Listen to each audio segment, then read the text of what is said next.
Money isn't just about numbers, it's about power, choice, and security. But for so many women, financial confidence still feels out of reach. Why? Because historically, we've been left out of the conversation. Today on the Legacy of Love podcast, I'm joined by Cathy Curtis, a certified financial planner, registered investment advisor, and a passionate advocate for women's financial empowerment. Cathy made a bold midlife career shift after experiencing firsthand the barriers women face in male dominated industries. And now she's on a mission to help women take control of their financial futures. In this episode, we talk about why money is so much more than investments. It's about our values, autonomy, and long term peace of mind. And we explore the common challenges women face in financial planning, how to build confidence in managing wealth, and why starting these conversations early is so important. So, whether you're navigating your own finances, supporting a loved one, or thinking about the legacy you want to leave behind, this episode will leave you feeling informed, empowered, and ready to take action. I hope you enjoyed this conversation as much as we did. Cathy Curtis, welcome to the Legacy of Love podcast. I'm so happy you're here with me. Thank you, Sarah. Thanks for inviting me, and I'm thrilled to be here too. Yeah, and it's fun to have the tables turn. For listeners that haven't heard our podcast interview, I was on Cathy's podcast a few years ago and then again last year. So I'm really happy that you're coming on this side for me. Yeah, I like being a guest too. It's fun. Yeah, awesome. Well, before we dive into all things money and women investing, I would love for listeners to get to know what brought you to this work. Why are you a financial advisor? And I'd also love to also hear why are you really focused in speaking to empowering women with their money? Certainly. That's all wrapped up into the same answer, actually. Perfect. So I was in another industry entirely for the first 20 years of my career, and it was in the packaged goods food industry. And I was in executive sales management by the end of the career. I worked my way up. And I had so many bad bosses in that career. Almost all of them were men. And I had one woman boss that was refreshing. And the glass ceiling was real. And I had to fight for almost every pay raise I got or promotion. And I got really burnt out on it. I also remember seeing men that didn't work as hard as me get promoted over me, and lots of really deeply disappointing experiences on those levels.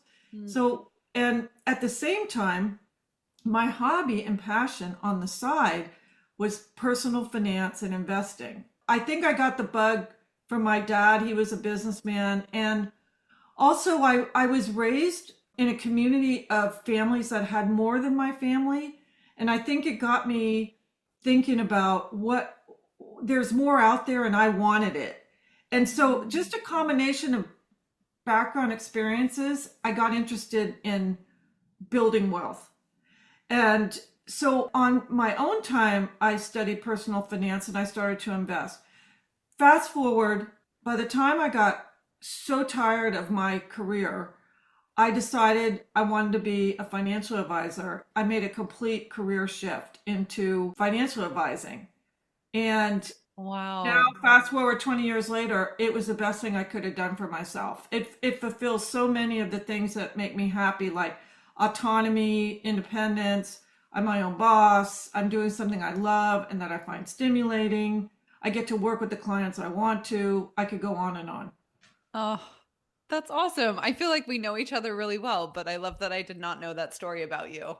Yeah. Can you say what kind of food?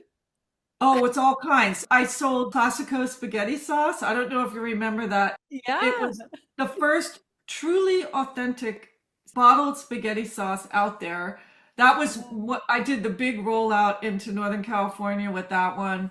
I sold so many things, jam, jellies, paper products, peanut butter, you name it. I worked for a Wow. lot of different food company, and it was a super fun career for a long time. Travel, and I called on key accounts around the country and in Canada.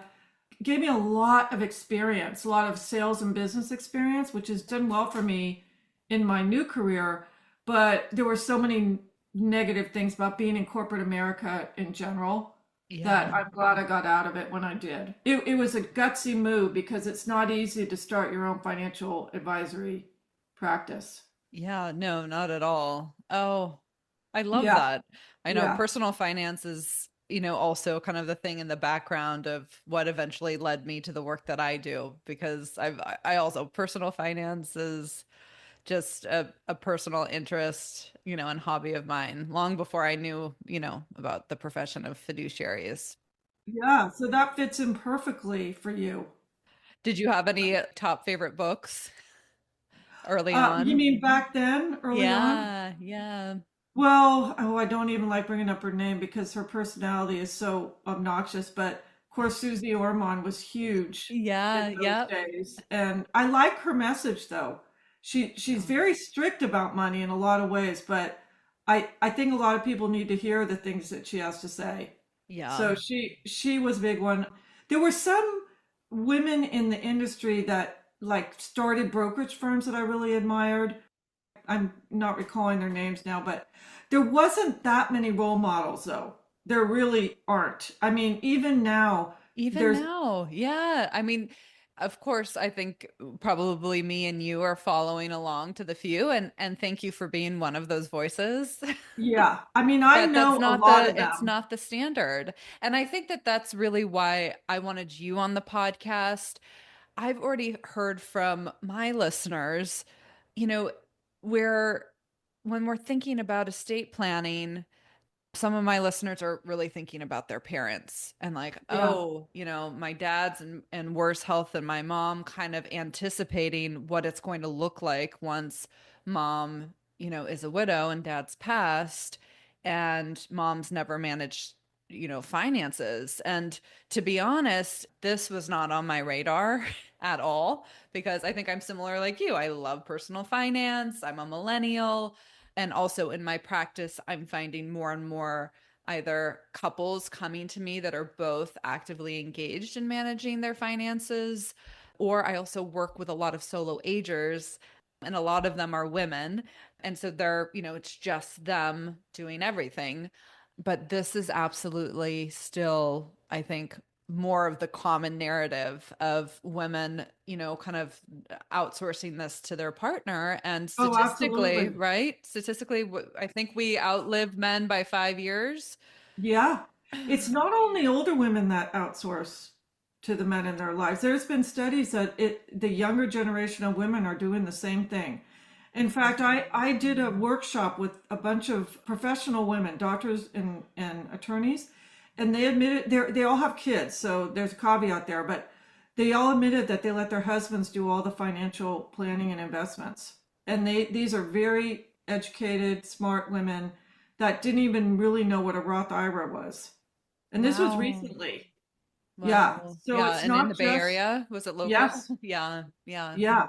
I don't understand that phenomenon that much, except I I think we still don't get educated when we're younger about personal finance. It's not really on the agenda. Maybe it is more so now in schools, but there were no personal finance classes when I was growing up. I Yeah. don't think there was even for millennial age people. I still don't really think that is. I Yeah. don't know. And if Yeah. it is, I'm Uh, sure it's a short course. Right. And then people get really busy with their careers. Like if you're a doctor or a lawyer, you spent years studying and then you get a job that's probably really intense. And I don't know, I guess it's easy for some people to give up that kind of nuisance role of managing the finances. That's all I could figure. It's like a household task that Yeah, nobody I could. wants to do.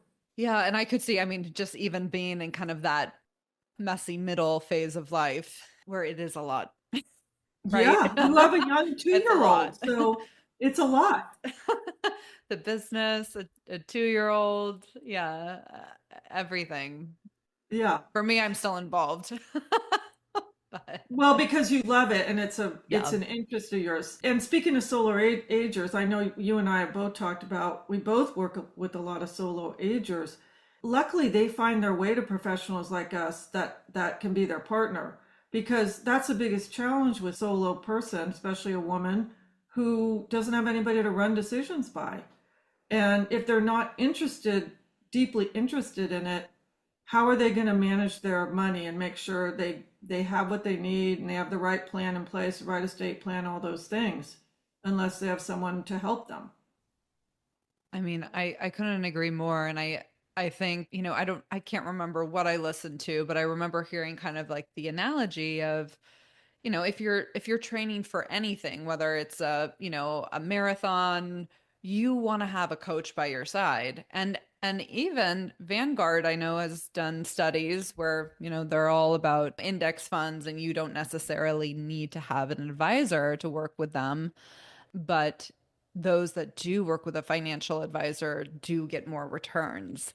And I Oh, I'm so glad you're bringing up this particular train of thought. Do you mind if I Oh, please. step it? Yeah. I mean, this isn't my expertise. This is, again, just going back to my personal interest. And I mean, Yeah, it makes sense to me just from the little bit of, I've done a few triathlons and I worked alongside a coach. And boy, that race, it's not about doing excellent. That wasn't my requirement, but having fun and not getting injured, that was my goal. And I yeah. absolutely did that. So, anyways, I just like that kind of analogy and metaphor that's always stayed with me and the reason to partner with and hire a financial advisor. Well, going back to your comment about Vanguard, that makes it sound like an advisor is just about investing, which is probably the least important factor in the whole world of personal finance because you first have to have a plan, right? Yes. You have to know if you're saving enough for your goal, your immediate and long-term goals, whether you're saving enough for retirement so you have enough money, whether you have a proper estate plan, whether you're taking advantage of your employee benefits, whether you're saving all you can in tax every year, or are you giving efficiently to charity? Do you have the proper insurance? Those are all the things that a real financial planner does. Yes, we invest money, but that's not the biggest piece of the puzzle. It's all these other things that go into it, and then you make sure the money's invested in order to reach the goals. And I have to say, I don't believe that a financial advisor can add return. I mean, you could do just as well if you want to put your money in Vanguard index funds, and if you rebalance it every year and manage it well, you can make a good return. I don't think that advisors necessarily can outpace the market on a regular basis. So it's this bigger picture of all these other things they work with you and they keep you in the market. That's really the value. Like Yeah. when the market goes crazy down, like 2022 comes to mind because that was such a recent year. Nothing worked in 2022. Well, it would be Right. very I easy to know. go, I'm out of here. I'm taking my money out. I'm going to wait for a better time. Well, then the market recovered. So that's really the value of an advisor. Oh, I love that reframe. I think we also skipped maybe a few steps. So I want to kind of go back a little bit and let's just, for listeners, if they aren't working with an advisor, let's talk about, is it investment advisor? Is it considered a registered investment advisor? And can you kind of define that for our listeners and how Yeah. that's different from the language that I use is like what a broker dealer is. And I think that's really kind of the majority of when people think of, working with, I don't want to use the same term financial advisor, but I think Yeah. that's what most people associate the profession with. Right. And registered investment advisor, we shorten it to RIA all the time. I'm a registered investment advisor. You can be a solo firm, you can be a multi-person firm, you could be a very large firm, but you're called a registered investment advisor. The main difference between that and a broker dealer, like you said, broker dealers are more like the big firms you think of, Merrill Lynch, Smith Barney, Edward Jones, Mhm. those are the more mid-size. Those are broker dealer firms. We are challenged with a different standard. As an RIA, I need to be a fiduciary, which means that I can only do what's in the best interest of my clients. So broker dealers have to follow a suitability standard, meaning they have to ask you a few questions about your net worth and your job and things like that. And as long as those things are written down and filed somewhere, they can invest you in just about anything they want to. So it's a totally different standard. I'm not saying that broker dealer advisors are all bad and are going to do the wrong by you by any means. But the fiduciary standard kind of gives you a guarantee that you're going to get unbiased advice on what to do with your money. For example, registered investment advisor with the state. I'm with the state. I'm about to be registered with the SEC. You get audited periodically, and if they find that they look at all your documents, your contracts, your trades, what you're doing, they want to make sure that you are standing by that fiduciary standard. I'll give you one example that a lot of people could relate to. So a client comes to me and says, I want to buy a house and I'm going to need to withdraw $500,000 from my portfolio. Well, a lot of advisors get paid on the portfolio, including me. So as a fiduciary, I would look at that and go, does this make sense for them to buy a house right now? Can they afford it? Does it match all their goals and their values and what they want out of life? If yes, and they can afford it, for sure, we take that $500K out and invest their money. Now, thinking about an advisor that isn't so concerned about the benefit of the client, they'll think, oh my gosh, $500,000 out of the portfolio I'm managing, that means my income drops by maybe $5,000 to $6,000 a year. So you really have to, when you hire an advisor, trust them that they're thinking about you and your best interest at all times. Well, and just for listeners to know, for me as the fiduciary, when I'm acting as trustee, I'm only working with people like you, registered investment advisors, because they're held to that same fiduciary standard that I am. And, some of my clients, let's say, a couple's healthy and well, and they're a broker dealer. Yeah. They are a financial advisor. They're just not a registered investment advisor. Okay. Yeah. Okay. Yeah. Thank you. Yeah. That's where I think that's where a lot of confusion does lie, because it's kind of this blanket statement and it's very different. And so I find that if and when I'm ever acting as trustee, if I'm working alongside a broker dealer, I know that they're held to that different standard. And so that's where there's really a conflict for me. Yes. Plus, another point in that would be different for you as a fiduciary. A registered investment advisor many times wears the investment advisor hat. They're also a financial planner, which is what I'm talking about, where we look at the whole picture. That's very common for RIA to be the whole thing, holistic advisor. Whereas Yeah. broker dealers, a lot of the time, they're just dealing with the investments and they don't know near as much about the client as a true financial planner type advisor does. See, that's where it gets really confusing for people like you and the public, because there's some advisors choose to just manage investments. They don't learn that much about you. They just want to collect the fee and manage the money.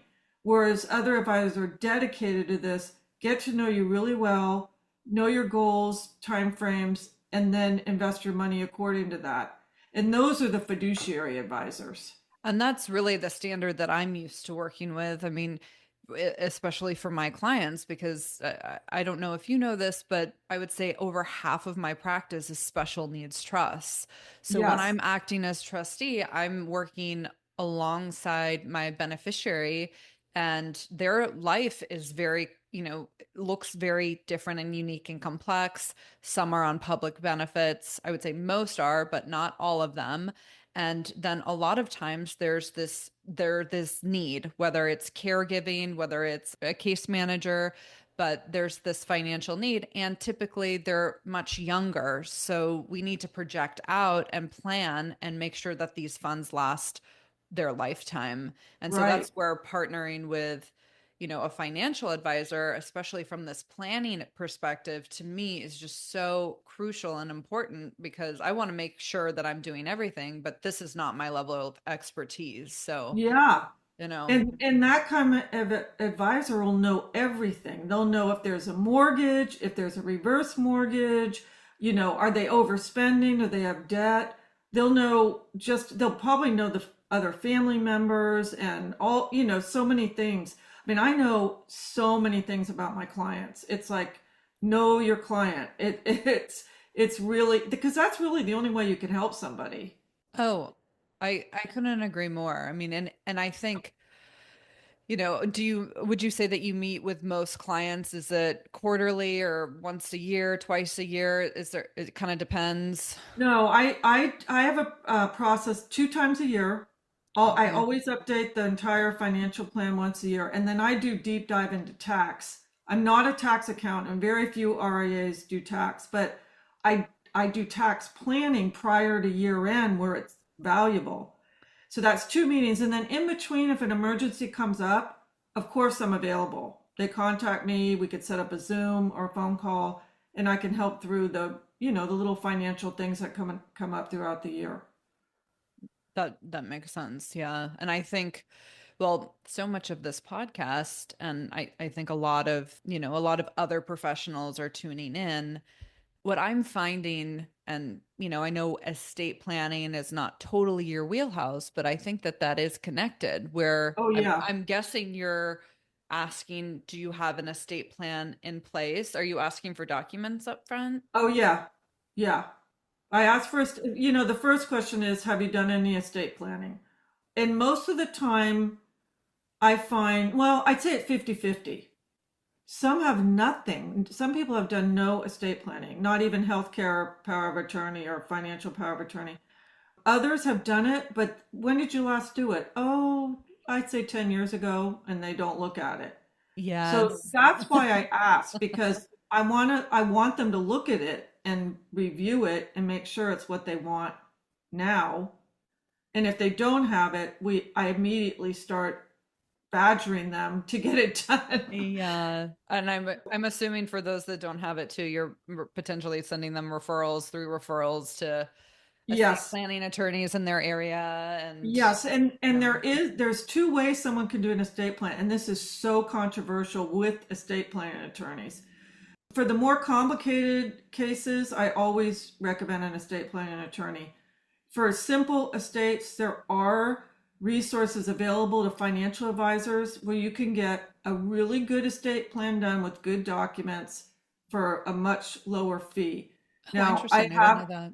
yeah, I've talked to a lot of advisors use these resources, and it's not right for everybody. If someone has special needs child, forget it. You're not going to do that. Yeah. Or if you are extremely wealthy and you want to set up trust for your kids, no, you're not going to do that. I'm talking about just a simple solo ager, let's say a woman in her 50s who hasn't done any estate planning, owns a home, has a bunch of retirement accounts and a couple of taxable accounts. They can get an estate plan together, and a decent one, very easily. And the real reason I suggest that to some people is I'm afraid they won't do estate planning at all Yeah. Yeah. because they don't want to pay the $3,500 to $6,000 fee even for a simple estate plan. Yeah. And So I know it can feel like a lot, I guess, from downstream from my side when I administer estates, you see where, having one and not having one, a lot of times, especially in the Bay Area in California, where, homes are so expensive, people have, a significant amount of wealth and can yeah, easily, in their retirement accounts and such. But anyways, it can be like six figures, if not even seven. And then the tax consequences, I mean, let's not exactly. get No, into if you that. have to go through probate and pay an attorney and then you didn't give your assets correctly, it could cost so much money. I mean, maybe some people say, I don't care, I'm not going to be around at that point, but most people do care.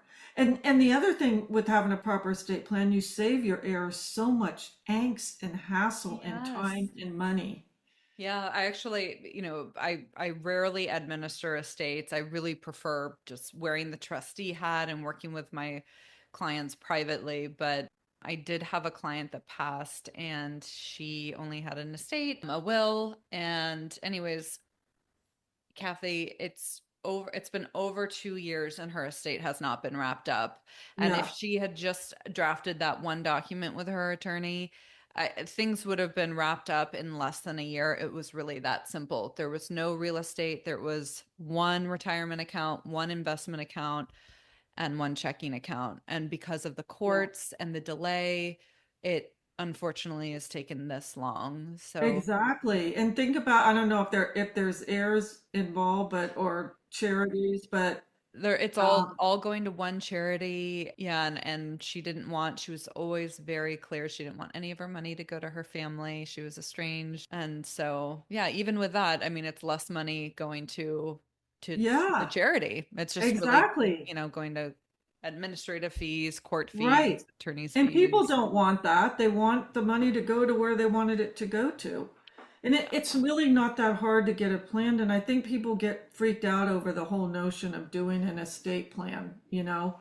It makes you think about end of life, and people don't want to do that. But I know from my clients who have done it, they get great peace of mind out of that. It's just Yes. done. They know they did something good for themselves and their family, and they feel great about it. It's just like doing a financial plan. People put it off, and then when they do it and they get all this clarity, they're so happy. So, yeah, yeah, it's giving you that sense of, right, peace. Yeah, and I'm sure it's the same with what you do. Someone hires you, they're like, now I don't have to worry about that. I have a plan for my future. I mean, that's golden for people. When are you finding that clients are beginning to want to work with a financial advisor? Are you finding that it's at a certain age, or is it more of accumulating enough wealth?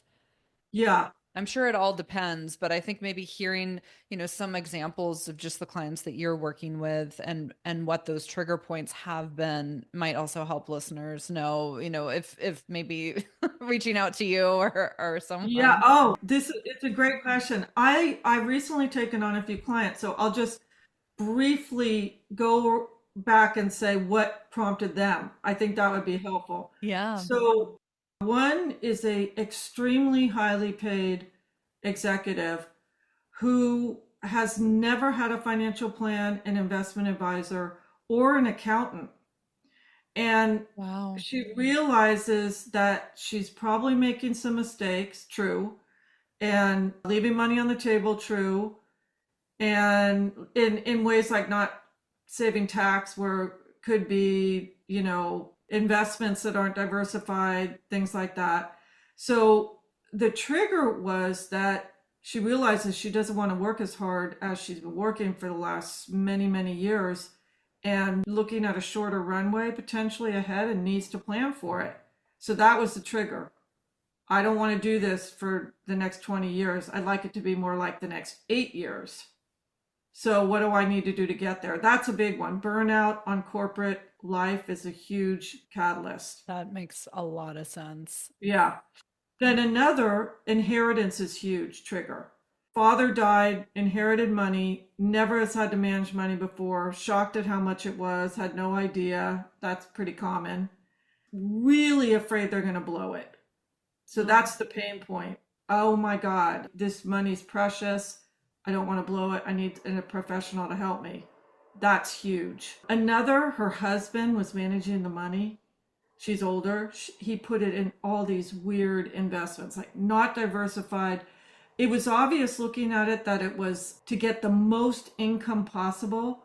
The problem is when mm, you do that, you're picking a small selection of industries, and they're usually cyclical and they go through long down periods, and boom, she started to see the red after he died and thought, oh wow. my gosh, but didn't have anything to do with it.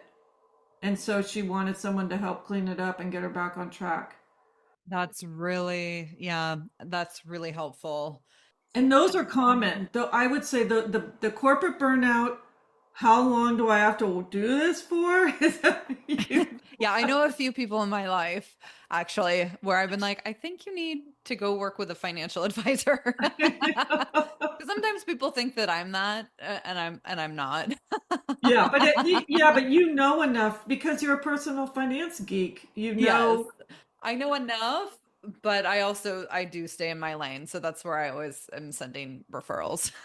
yeah, because there's nothing like having someone that's done a million plans sit down with you and they have the right software and the right tools, and you could sit down and look at the numbers very clearly, see are you going in the right direction or not, and if not, how do you course correct? What do you need to do to get there?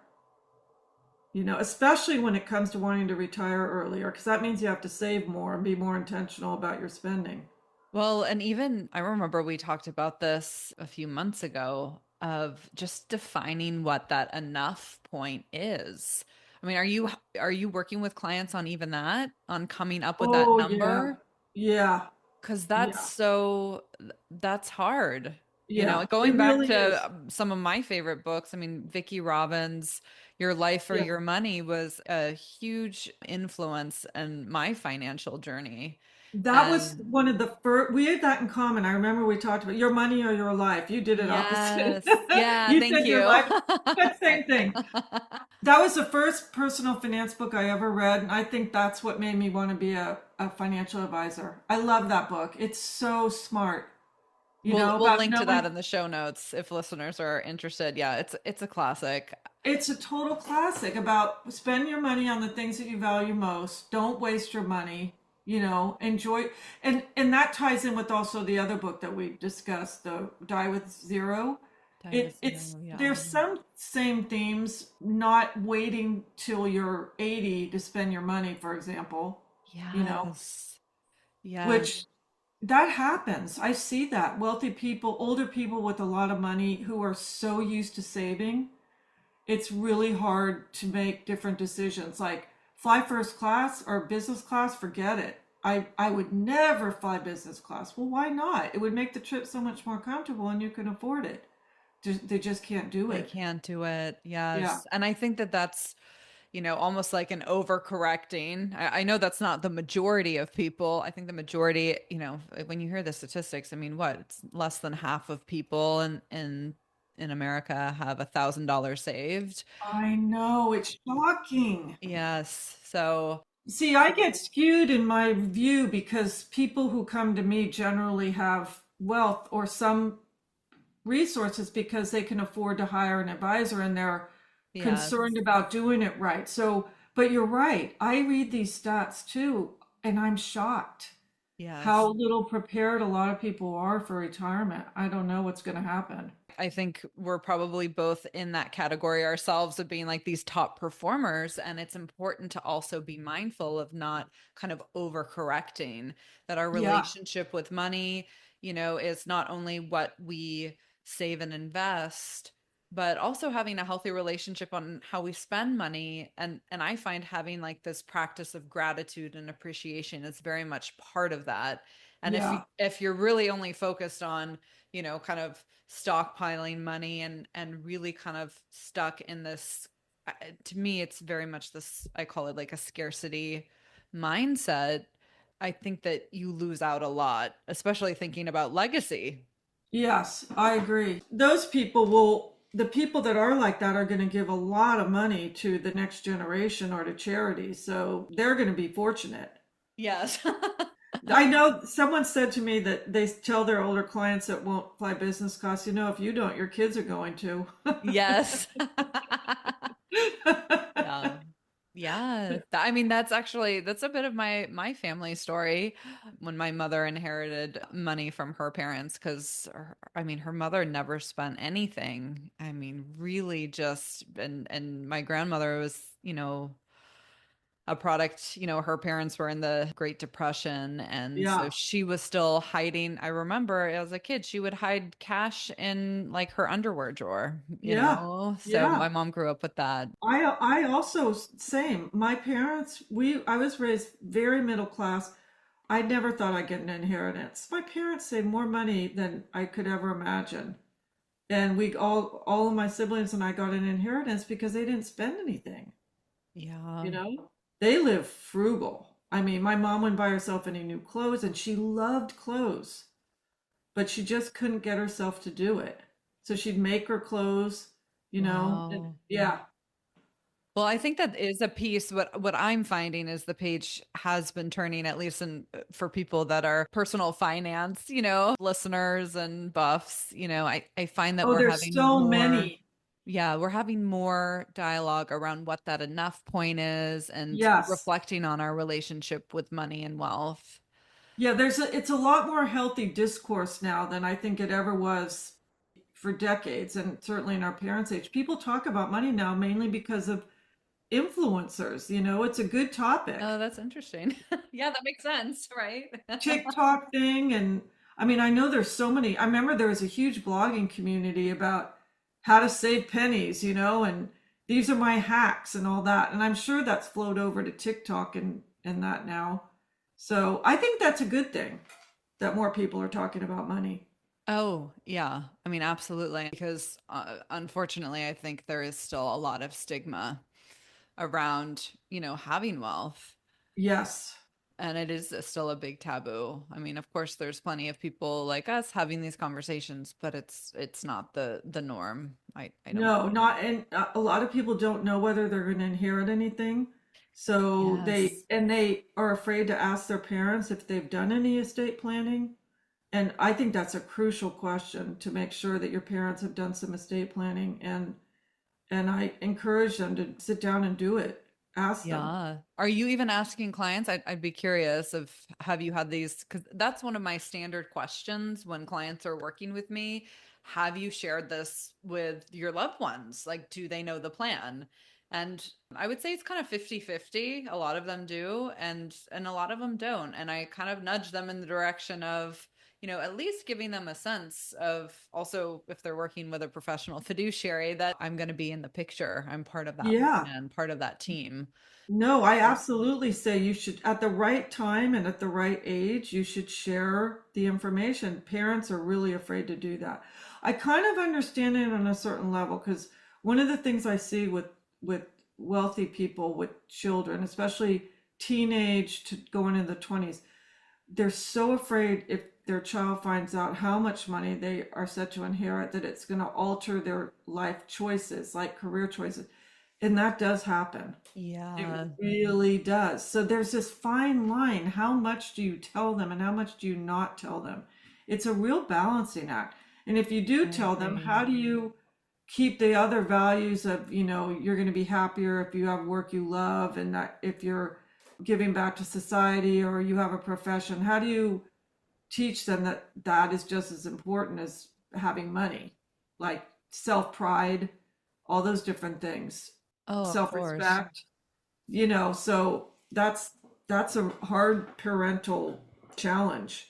Well, I think ultimately, I mean, and this isn't speaking professionally, it's more personally. That's been so much of I think this podcast and what's inspired it is because I'm a mother and realizing that sure, getting an estate plan is an essential piece of leaving a legacy, but ultimately how we're showing up in the day to day is what I think matters just as much, if not more. And Yeah. I think that living those values is what's a crucial piece. Like at the end of the day, what are they all? I think with all the parenting books that developmental books that I'm reading about, raising a daughter, it's really, our kids are always watching and learning from us and doing Yeah. what we do, not what we say. So living in Exactly. appreciation and in gratitude, that's so much of why, I wanted to do this work and this passion project is like, oh yeah, my daughter's seeing me lit up and engaged with my work. I think that's one of the greatest gifts that I can give her than being asleep at the wheel. I agree. Or Right? complaining about what you do all the time, not being happy. Yeah. Yeah. Yeah. So I have a question for you. Okay. Since personal finances, you love it, it's a passion. How are you going to integrate teaching your daughter about money? Have you thought about that? Like, when would you start doing that? Yeah, well, I think she already does begin to, she doesn't understand the concept of money yet, but she already Yeah. sees it.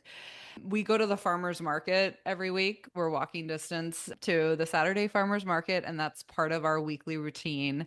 So even paying people with cash, like she sees money and she talks about money. Oh, that's cute. Yeah, she'll say money, which is very cute. But at this point, I don't have an answer for you, but it is something in the back of my mind, and it's absolutely been something that I've even talked about with my husband of like the way that we talk about money, especially in front of her, is so important. And living a full, rich, abundant life is what I'm after, but also I want to model for her. And Yeah, I think the narrative collectively is really just this lie of scarcity that I mentioned to before. And we also live in Silicon Valley where there's just an obscene amount of wealth. I think yeah, it's really the gold mine of our time. And I don't know how much appreciation and perspective a lot of people have here. right, You know, it right. it's Think about how hard it would be to raise kids with any kind of values around wealth and yeah. money. I mean, it would be hard. Yeah, it's all relative. I mean, it Yeah, really is. And I definitely see, we'll drive by our local high school and there's some kids driving brand new cars. It's hard to not have judgment around that. I didn't grow up that way, but I guess it is all relative. I don't know. I'm still old fashioned. I Yeah. still think I know I had to work for my first car. I worked and saved up, and my parents matched me. I think it's better to get things for yourself, at least partially. I do. Yeah. Yeah. Yeah. So, yeah, I don't know. Stay tuned. Maybe a few years from now I'll have a better answer to that. But I think even in this podcast of, speaking to other people and having more conversations, I'm kind of figuring out and hopefully kind of maybe connecting some future dots. But Yes. And plus she's only two, so you don't have to worry yeah, about it yet. not yet, but no, it's definitely on my radar because I'm a fellow planner. My brain future Well, you know, projects. one of the things I did as a kid, my dad used to pay all the bills and he'd sit at the table and get out all his checks and all that. So I started asking him to give me his old papers and I would play like I was running a business. Oh, So that was my game. Instead of playing like dolls or house, I would play business. oh, So I love that. It's funny. I did too. My dad was also an entrepreneur, so you would play business. That's cute. so then I've always had a business career. My siblings would go off to summer camp and I'd go work in an office downtown San Francisco. I mean, That's awesome. I look Um, back at that now and I'm like, man, I probably missed out on a lot of fun times at right that summer when you were a camp. kid. Well, talk about legacy, right? Yeah, yeah. That's sweet. Kathy, I mean, I love talking with you, and I I love this absolutely, conversation. So fun. yeah, our conversations are always so fun, and I love how lit up you are about money and women with money, because ultimately, I think the more that women can step into their power and their wealth, the better the world will be. I And think, they're going to step into it anyway because they right? still live a lot longer than men. I mean, I think that's going to change because women are, have stressful careers more and more, but still, the majority of older people are widows. There's no doubt about it. Yeah. I mean, even with that, do you have any guidance of like in the shock, in the despair of losing your spouse and then needing to take over what that you've never had to manage? It's really hard. It's really hard. I don't know how women do it that don't hire someone to help them, but Yeah. I do work with quite a few, and for a long time now, now they're in their 80s, widows who are such great clients. Oh my gosh. Yeah. That generation, like you send out a newsletter, they read it and they comment Oh, on it. It's oh, so yeah. wonderful. Like, That's awesome. they Yeah. have time for one, okay, but Yeah. it's also manners. Someone sends you something and you reply. But I get a lot of gratitude and good feelings because they tell me how much they're glad I'm in their life all the time.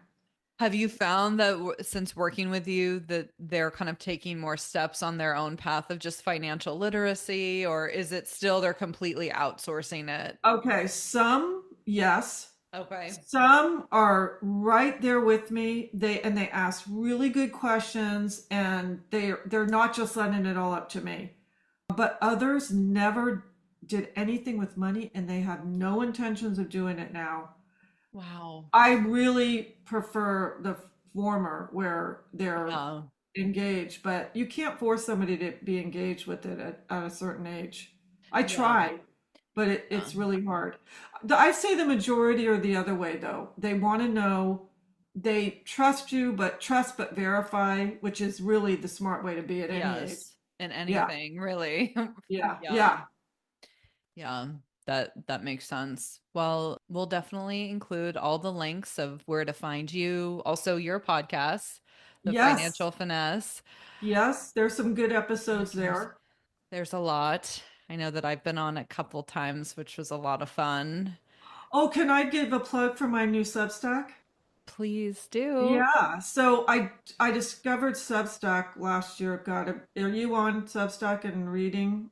It's amazing. I have subscribed. I read yours. Oh, I love it so much. Anyway, You Wealth have a gift Whispering. for writing, so I love that. Oh, thank you. I'm working at it. It's hard. It's Substack. If you're not real and interesting and telling stories, and you're not going to be read. It's a skill to get popular on Substack because there's so many good writers on there. I also have a blog, but the blog, it's just so dry. I really prefer Mm. trying to write more from the heart and authentically. And that's hard for some advisors because, we're financial advisors. We can't be vulnerable. Well, yeah, you can, and you could probably teach people a lot more if you're vulnerable, right? So, Right. I know. This is where we speak the same language. yeah. So I'm I working on that. I'm working on being more vulnerable on my Substack. Oh, that's awesome. Well, we'll Yeah, definitely link that in the show notes. High five for being another professional leading with vulnerability. It's exactly. hard. It's hard and it is a practice. It's hard and it's a practice, and nothing bad happens when you do it. That's what you realize. After you realize, oh, I'm getting a better response than I ever have because I'm actually letting down my guard a little bit. Yeah, right? And you're approachable and people can hear you and relate to you. Yeah, Exactly.